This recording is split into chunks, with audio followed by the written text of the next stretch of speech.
Olá, pessoal! Nós vamos ter agora uma aula de revisão para a primeira série, para a prova que vocês farão na sexta-feira, dia 26 de junho. Então, se você assistir essa aula com atenção, você vai se sair muito bem na sua avaliação, vai sentir orgulhoso de você mesmo e vai ficar tudo bem. Então, assista essa aula. Eu escolhi essa imagem porque a gente falou de bioquímica, vai ter bioquímica na sua avaliação. Então, o camarão aqui, por exemplo, é fonte de proteína. Os legumes são fontes de sais minerais e vitaminas. O arroz é fonte de carboidrato, do amido, um limãozinho, que tem ali uma vitamina C. Então, eu escolhi um prato que eu acho lindo, saboroso, nutritivo, para a gente começar essa aula assim, animados, né? Então, vamos lá. Eu peço que você faça anotações sobre essa aula. Anotando, você tem maior chance assim de aprender, de fixar melhor o conteúdo. Reveja as aulas passadas que foram gravadas sobre esses assuntos abordados na avaliação e se prepare, né?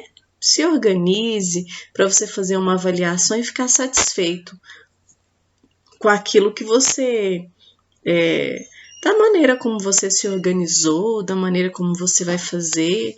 Então, a gente se sentir assim capaz, orgulhoso de si mesmo, faz bem para a nossa autoestima. Então, desejo assim que vocês façam uma ótima avaliação de biologia e que tenham férias felizes, né? Então, vamos lá. A primeira questão da avaliação, eu vou comentar tanto a avaliação de primeira chamada quanto de segunda chamada. As avaliações são diferentes, mas tem os mesmos assuntos abordados em questões de maneira diferente. Então, vai ter uma questão lá sobre colesterol. Então, o colesterol é um lipídio do tipo esteroide.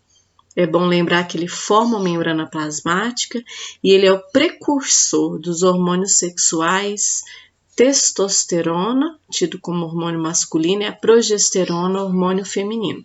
Então, o colesterol é importantíssimo. Apesar das pessoas colocarem ele como um grande vilão, ele forma a membrana plasmática e ele é precursor na formação dos nossos hormônios sexuais.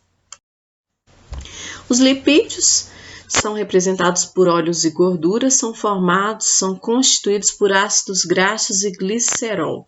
Então, quando a gente se alimenta de manteiga, óleos em geral, quando a gente quebra, digere esses lipídios, nós temos a liberação de ácidos graxos e glicerol. A membrana plasmática das células ela é uma membrana lipoproteica. Ela é formada por lipídio e proteína, e esse lipídio é um fosfolipídio.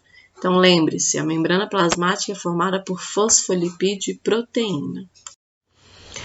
A mitocôndria é a organela responsável pela respiração celular. Então, existem diversas organelas citoplasmáticas e a mitocôndria é responsável por produzir a energia para essa célula, por realizar a respiração celular. Os nutrientes, nós vimos nutrientes orgânicos e inorgânicos. As proteínas são formadas por aminoácidos, por exemplo, nós temos carnes, ovos, soja. Os carboidratos são formados por monossacarídeos, né, como por exemplo a glicose. Temos exemplos de carboidratos, as massas e os doces em geral. Os ribossomos são organelas citoplasmáticas responsáveis pela síntese proteica, pela síntese de proteína. Os lisossomos realizam a digestão dentro da célula, a digestão intracelular, e, consequentemente, eles destroem, digerindo organelas dentro da própria célula, organelas desnecessárias que precisam ser substituídas. Então, os lisossomos são responsáveis pela digestão intracelular. Eu coloquei essa questão lá no fórum avaliativo e vou colocar uma questão bem parecida na avaliação de vocês. Então, aqui nós temos as diversas organelas, as principais organelas que fazem parte de uma célula eucarionte. Tem o retículo endoplasmático, lisossoma, mitocôndria, complexo golgiense, ribossomo e cloroplasto. E aí, do lado direito, você tem uma coluna para completar. E aí eu fiz um resuminho em seguida para vocês.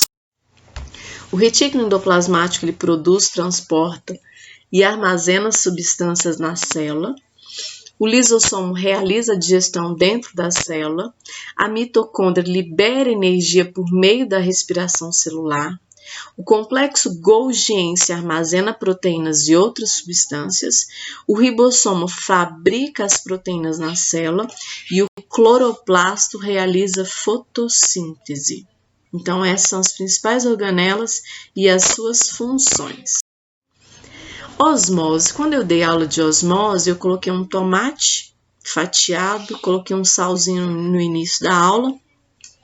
E eu falei para vocês que quando a gente tempera a salada e deixa muito tempo ela temperada, ela se desidrata. Então, se você tempera o tomate, a alface e demora a comer, você vai ver que a alface vai murchar, que o tomate vai se desidratar e vai surgir um caldinho lá no prato da salada.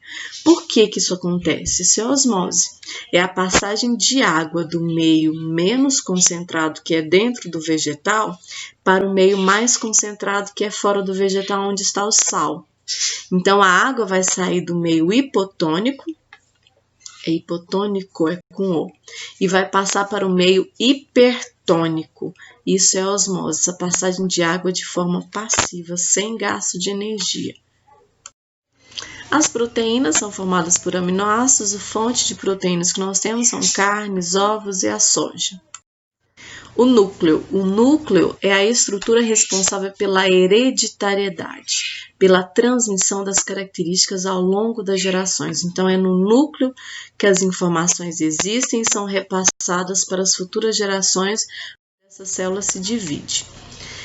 Então, é isso, pessoal. Eu desejo que vocês tenham férias felizes, que vocês, espero que a gente consiga passar bem esses dias aí ainda de pandemia, de distanciamento social. Espero que você se cuide, que você beba água, se alimente bem, cuide, ajude a família nos afazeres domésticos, cuide da sua mente, do seu corpo.